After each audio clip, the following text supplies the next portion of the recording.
morning, everyone, and welcome to another live edition of Wealth Building Wednesday. Wealth Building Wednesday broadcasts every single Wednesday, 10 o'clock a.m. Central Standard Time, and it's brought to you by TRHT Selma. TRHT stands for Truth, Racial Healing, and Transformation.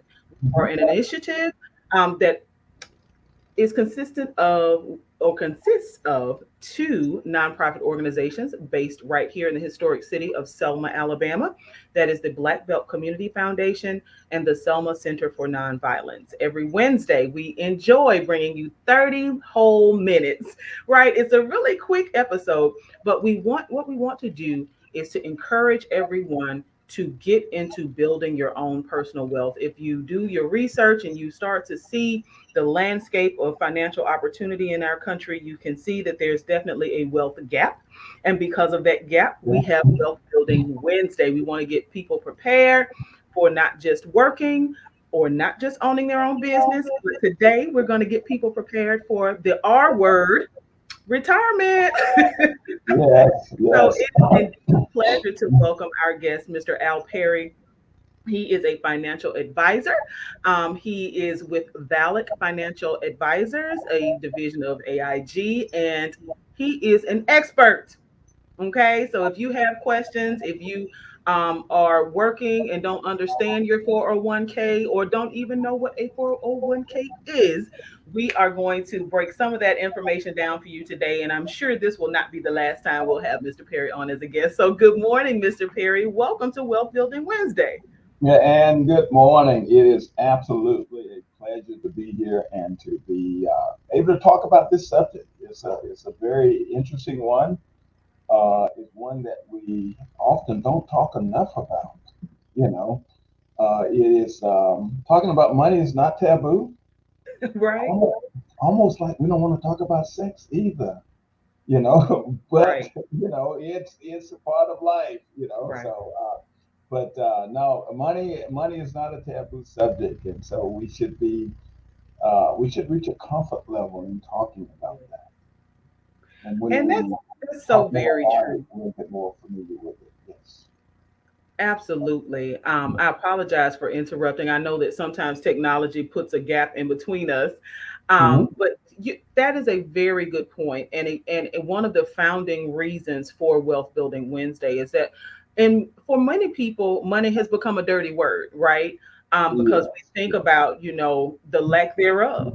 But Wealth Hmm. Building Wednesday, we really want to make sure that we're equipping people with an opportunity to live well and to learn how to use money as a tool, right? Yes. Not Yes. something that we love or lust over, right? But Yeah. something Yeah. that we can deploy as a tool to help make our lives better, and generations better. Yes. Yes. Yes. And you made a very valid point when you used the word tool. Hmm. I've been using that terminology when it comes to money for years now. When it came clear to me, really, when I try to find a definition for money, what is money? What is Hmm. money? You know, uh, um, um, I tell folks, money is very simple. It's a very simple term for, it is nothing more than a tool for living, but it's a tool that God gave His world for us to get His work done. You Absolutely. know, and when we're talking about building wealth, we really are talking about more than enough. I say Right. more than enough to buy groceries, more than enough to buy gas, more than enough to pay rent and buy mortgage. We're talking about more than enough. Statistics says that people are stressed over money, and that stress Mhm. impacts the quality of their lives, and it also leads to premature death. So believe it or not, because you're so worried about your finances. Mhm. But anyway, yeah. But that's a great point, that you're using the term, too. Absolutely. And what we don't want people to worry about is aging without having a financial plan, right? Yes, yes, For some folks, retirement is something that people are looking forward to. For many folks, yeah, yeah, retirement yeah. is a time in life that people are looking forward to. But then here comes the heaviness of, do I have enough? So I want to, if we could just dive into the questions, want to kind of just quickly help folks understand what retirement actually is and what that tends to look like here in the United States. So from your experience, like, let's define retirement, because I know retirement for some of us means like just shifting to a part-time versus versus Yeah, full. yeah, yeah, yeah. But what is retirement and how does that tend to look in our country? When you look at retirement, it means that I have reached a stage in life Mhm. where I have um, uh, reached a stage where I'm going to walk away, step away from the world of getting a paycheck Okay. to cover my expenses in living. Now, whether we actually completely stop working, but we do need to say if the paycheck stops, or when the paycheck stops, not if the paycheck stops, but when the paycheck stops, Mm-hmm. you will no longer at the end of the year be getting a W-2 form from anyone. Where's money going to come from? Right. You're still alive. So statistics says that when I'm doing a financial plan for my clients, and I'm planning for 95 plus years of life. Mm-hmm.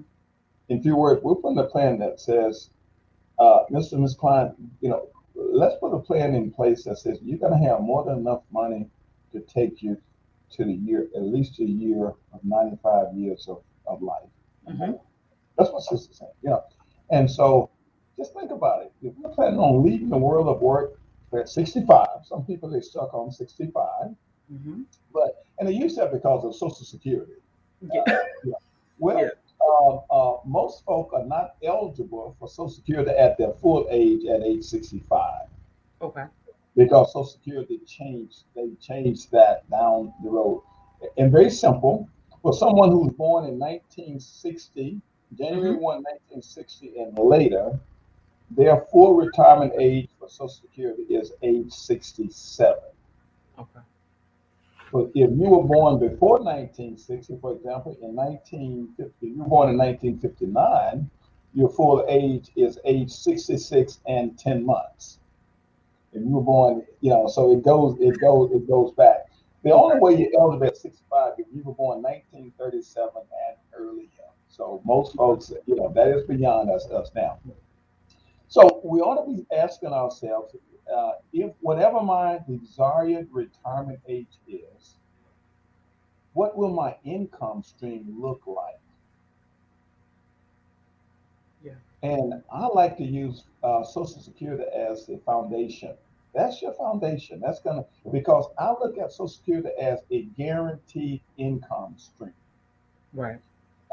There is some conversation as to whether Social Security is going to be there for someone who's in their Right. 20s and 30s and Right. 40s. Let me clear that up. Some form of Social Security will always be there. Um, uh, we remember the coming about of what we call the Affordable Care Act. Mm-hmm. It took on the nickname of Obamacare, Right. you know. And you hear folks saying, "Well, I signed up for the Affordable Care Act, but I didn't want none of that Obamacare stuff." It, Right. it's the same It's the thing. same thing. Yeah. Yeah, and so when you look at all the hoopla that was over that, Mm-hmm. uh, it was much more of that when Social Security became law in 1937. It became law in 1935, and the first check was written 2 years later in 1937. And they were saying the same thing was becoming about of the Affordable Care Act that they were saying that it was becoming a communist country. And so, anyway, not going to get into that too much, okay? Okay. But I want you to know that Social Security is going to be there even for someone who's just entering the workplace now. There's going to be some adjustments along the way. Just as they adjusted it says that we're living a lot longer now. Let's Yes. look at the history. When Social Security came about in 1935, the average life expectancy was age 58. But Mm. they set the parameter that said you can draw as early as age 62, Mm-hmm. And your full age will be 65. But if you draw at 62, you give up a little bit of what you would have gotten had you waited 3 years later. All right. Mm-hmm. And and so that's what it was then. 58. Well, the plan was to say most folks wouldn't draw it anyway because life expectancy wasn't going to get Right. to 60. Right. Well, so now we're living a lot longer, and so that's when so so expect the moral of the story is that expect increases along the way between now and then. Okay, but the question folks ought to be asking themselves now is what will my retirement income look like when I retire, and where is it going to come from? Okay. So look at Social Security as the foundation. You can count on that. But here's the problem: it's not enough. It was never designed to be all the income that one would need. It's great if you could make it on just your Social Security. Right. Great if you could make it on that. But statistics say that that's not enough for the average person. And so I challenge you to look within your own circle of friends and family and says, who on Social Security, and if that's the only source of income that they have, how is life for them? Mm. You know. And most of my clients tell me, Mr. Al, it's tough Yeah. because it's not enough. I say, well, but yet and still, we're trying our very best to make it on that. And when we come up short, we're depending on family and friends and etc. Right. And sometimes your family and friends are those close to death. They're either not able to or they're not willing to be that financial extension for you. So I share with folks. I said, look at it this way, And when you're trying to make that stretch, Mm-hmm. people they're doing all kinds of things. Well, uh, um, managing medical issues, Mm-hmm. and so the doctor prescribe a medicine to you, and they say you need to take one of these pills a day, or you need to take two of them. So well, I'm going to make that stretch instead of taking one. I'm going to split that pill, so that one prescription will last twice as long, right? Right. Well, I said, well, Mr. Client, look at it this way. If you have a headache and you have and your go-to med is Tylenol, Mm-hmm. they don't say take two for no reason. If Right. one would do it, it would say take one.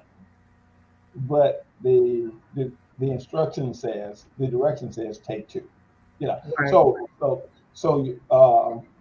in retirement, we ought to be looking and says, where's that going to come from?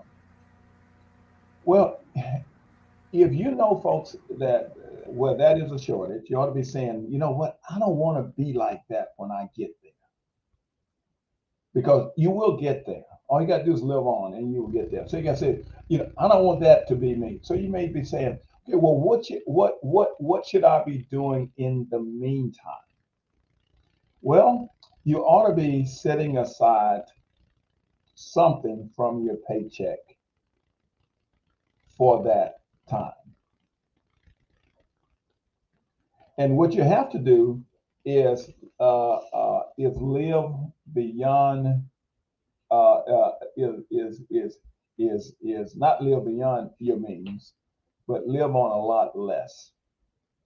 And what I share with folks, when you're young and you're in your we call that in your accumulation years, setting aside roughly a certain amount of money per month or per pay period, and you're going to name that for retirement. And when you name it for retirement, be mindful it is for when the paycheck stops, Okay. not for when something wrong with the car, the refrigerator go, goes out. As you accumulate for your retirement years, to plan for those life unexpectancies, right? You ought to be also saying, I need to have a rainy day fund just in case. And it's not my credit card. And so you ought to be saying, putting a set, you know what, my rainy day fund is going to be $500, $1,000, and that's for those things that's going to happen unexpectedly. You know, we just went through a pretty cold few days, and let's say your car, it sits overnight, whether in the garage or even outside, and you go out and go to work, you put the key in, and it says nothing, and you surmise that, well, my battery is dead, Right. and you say, well, and then you think about it and say, well, the battery in my car is 5.5 years old, so I've been living on borrowed time. And the batteries all of a sudden they go out, Right. and so you have to run over to the parts store all of a sudden and get a battery replaced. It's going to cost you 150 to $200. You want to be able to satisfy that without putting that on your credit card. Right. So you need to plan for those unexpected, right? And so money money that hits our checking account every pay period, we should have a mindset of learning to live with that, live within that. And I tell my clients, uh, the priority should be saving for your future Yes. retirement. Number one. So if you're in a retirement, and then we're going to talk about a retirement, the ways to save for retirement. Yes. But uh, uh, here's what I want you to know is that we are indeed creatures of habits. Right. I say, and then they say, well, what do you mean creatures of habits? We are creatures, which means we have habits. We're creatures and we have habits. And when it comes to our paycheck, here is our habit. If we work and we know we need health insurance and it's covered through our employer, you may have a part to pay. So that comes out of your paycheck. Federal taxes comes out of your paycheck. And now we should be having retirement savings coming out of your paycheck. So whatever's hit in the checking account, our habit will become we're living on whatever hits our checking account. And when it hits your checking account, our habit is that we'll get everything done that we need to get done. But guess what? You've made saving for your future a priority. You're covered for your health care, and you go on with life. So let's talk about the various ways to save for retirement. If you work, you should save through if your company offers a retirement saving plan, which means they give you the benefit of having monies withheld from your paycheck going into an account, and it is pre-tax saved, which means it's not paying taxes on those monies, but you will pay taxes on those monies when you draw those monies out at some point in the future. But here's what we have. We have the benefit of using money that would be going to the federal government for taxes, but now it's going into our retirement account. And if we position those monies for long-term growth, we're now using tax monies to grow a retirement account. And so I stress, say if you work and you have an employer that offers a retirement saving plan, get in that plan, whether they're matching or not. Most companies match, Right. which means that if you put money in, they're going to put money in also. Right. But now, if your company is matching, you ought to be saying, how much is it going to match me on? It may say, hey, we're going to match you 50 cents on the dollar up to 5% of your pay. So let me role play just for a second. Let's say at the end of the 2 weeks, you're going to get, I just use a round number, $200. Nobody's going to work for $100 a week, but I'll just use that for simplicity reasons. So 5% of $200 is $10, right? Hmm. And so if your employer is saying, hey, if you're going to put in 5%, we're going to give you 50 cents for each dollar that you put in. You're putting in $10. Your employer is going to be putting in $5. So you have $15 per pay period going into a retirement account. But because your contribution is pre-tax, you're only giving up about maybe $7 from your paycheck Right. to put $10 into your account. and because your employer is matching, you got a pretty nice. That's free money. And so I tell my clients, leave no free money on the table. You know, uh, um, um, um, uh, it's free money. Leave no free money on the table. You know, So so when you're talking about retirement plans, especially through your employer, um, what about for folks who are, let's say, in business for themselves?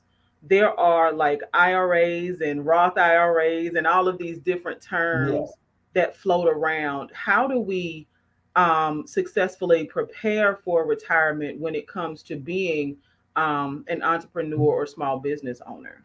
that's a great question. That's a great question. Let me circle back to the retirement plans at work first. Okay. I hear folks talk about my 401k, Hmm. my 401k, my 401k. That's because we hear that on the tube, all right, on the TV, my 401. Well, everybody doesn't have a 401k. 401, if you work for Walmart, you have a 401k. However, if you work for, let's say, Several City Schools, Hmm. you don't have a 401k. You may have a 403b or 457b plan. Those may be some new numbers that you haven't heard. But here's Hmm. what that means. 401k is nothing more than an IRS code that says I work for a for-profit organization. Okay? Hmm. If you work for a not-for-profit or organization, you have a 403b. Hmm. If you work for a government, a school system ran by the government, it's a 457B, but they all work pretty much the same way. It is a retirement saving plan sponsored by your employer, but everybody doesn't have a 401k. Okay, for those folks who are doing their own thing, and in fact, these last couple of years, the statistics have said there are more new businesses that have started Right. than in the history of this great nation, because we all have that entrepreneurial spirit, right? And Hmm. so we want to be doing our own thing. So instead of taking our talent to build wealth for another company, we're using our talent to build wealth for ourselves. And everybody should, if you got that entrepreneurial spirit, you gotta act on it. Don't take that to the grave with you, okay? Act, because you'll beat yourself up from saying, man, I thought about starting this business and I should have done it 20 years ago, and you never did. So if you're doing your own thing, you have access to do a what we call a traditional IRA. And that means that you can set aside money, you can start an IRA with a company, and you want to start it with a company more so than with a bank, because with a company you can invest in mutual funds and stocks and bonds. Banks don't give you that investment discretion. They can put your money into an IRA but savings, but the only thing they can do is pay you a few interest on. And interest rates are so low now to where that is not a premier saving vehicle for long-term investors. You may say, well, Al, what's a long-term investor? If you got 5 or more years before you intend to leave the world of work, before you retire, before you anticipate the paycheck stopping, you should be, I would consider you a long-term investor. And I would develop a portfolio, and that's a fancy term for an investment mix. I will develop an investment mix of mutual funds and bonds and etc. that is appropriate for you based upon your investment horizon. If you're 30 years old, I would invest you way different than someone who I'm starting with at 55, and they say, "Al, I'm going to hang in here for the next 12 years." Your portfolio is going to be going is going to look a lot different. Okay, so that's the traditional IRA, and the way that works is that you can put monies into it, and there are limits. There are limits for those folks who are over the age of 50. You can put in up to $7,000 into a traditional IRA. Okay. And here's your benefit is that you get to reduce your taxable income by the amount of money that you put in. You don't have to put that much in, but whatever you put in, it reduces your taxable income. Let me role play just for a second. Let's say you're starting out in business, you're making $50,000 a year. and you're going to put $5,000 into an IRA for your investment future, you'll be reducing your taxable income from $50,000 down to 45,000. Okay. That's the way that works. So the other type of IRA is called a Roth. Right. A Roth IRA lets you put money aside for retirement, but you don't get to take the tax reduction today. And Okay. so you put 5,000 in, Hmm. it does not reduce your taxable income. But here's the benefit. The benefit is that when that Roth has been in existence for at least 5 years, and you are at least 59 and a half, Hmm. when you draw monies out of that Roth, you owe not one penny of federal taxes on it. So when you look at a 50, let's say you're 60 years old and you're looking at a Roth that you started 25 years ago, and you got $100,000 in it, you can say every penny of that is mine. However, with a traditional IRA, and you're looking at $100,000, I tell my class, do the math. Let's take 20% off the table right away. You don't have $100,000 because you owe taxes on it. So although we don't know what that tax is going to look like, I Right. stress to I stress to a lot of my younger clients, do a Roth. And then they say, well, why the Roth? Because I need the tax benefit. I said, well, you don't need it as much now as you need a complete account down the road. Well, here's why. This is the thing that's called taxes, Hmm. and we have no idea. A 30-year-old has no idea what that tax bracket is going to look like Right. In 30 20 years from years. now. Right. But again, if so I stress to my clients to do both. Do both. Do pre-tax saving and do Roth savings because you're now developing two accounts, and when you do need money from them, you can decide which one is right for me. Which one should I be drawing money from? I'm working with clients now. They call me up and says, "Mr. Al, I want to, I'm looking at doing this, and can you help me with which of my accounts I should be drawing this money from?" Hmm. And I go over the pros and cons of which one they should be drawing from. So again, two types of IRAs. One is called traditional, Hmm. and the other is called a Roth. And Okay. the difference is in the traditional, you get the benefits of reducing your current day taxes Right.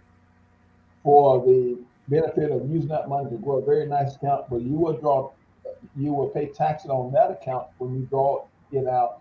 It is presumably, and it's not shaken out that way in every case, Hmm. that we'll be in a little bit lower tax bracket in retirement than we were in our younger years. Again, it's not that way for everybody, Right. but it is that way for a few folks, right?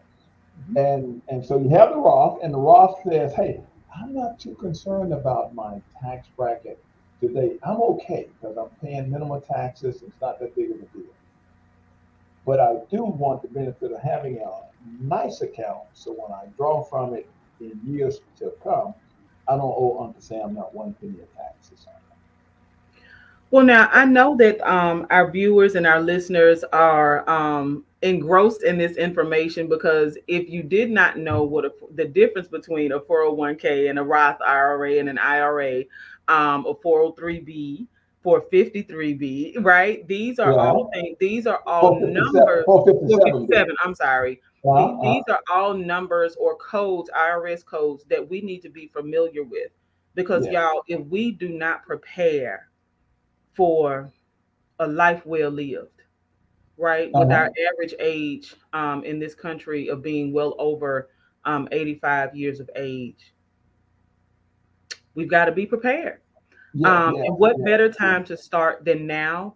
I do, because our time has been well spent. Mr. Perry, want to invite you to just quickly share any contact information with folks who may have questions, who may want to start their retirement plan, or yeah, again, want to just follow up on what they've heard today. How can people reach out to you?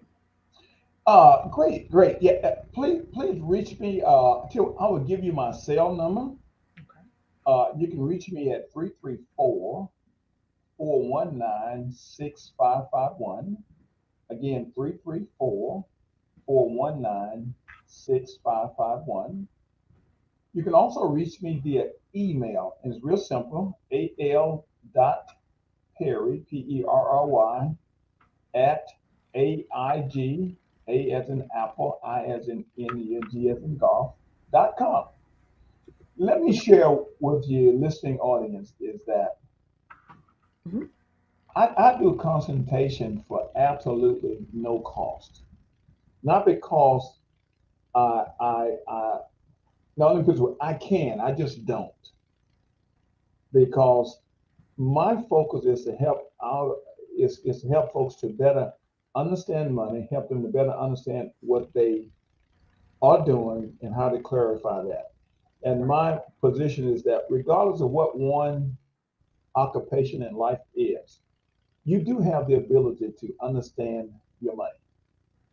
I don't care what you do. You could be a surgeon at the hospital saving folks' lives, or you could be the one who keeps the room clean when they are recovering. You still have the ability to understand your money. And it's my job as an advisor to help my clients to do that. I'll take a look at what you already have and give you my thoughts. If you just want to just kind of an opinion about things, if you got questions on things, I'll clarify that. Again, I'll do that at absolutely no cost. My company gives me the flexibility. You know, which is one of the great things about AIG is they gives us a ton of flexibility. My company gives me the flexibility to charge for a consultation or not. We have advisors in some of the larger areas and larger cities that says, why would you give away your whatever for nothing? Why would you do that? There are guys in Chicago, Minnesota, states of Minnesota, down in Florida and Texas, for a sit down for an hour, they are charging $150 to $300 just to sit down with you for an hour Right. to just tell you.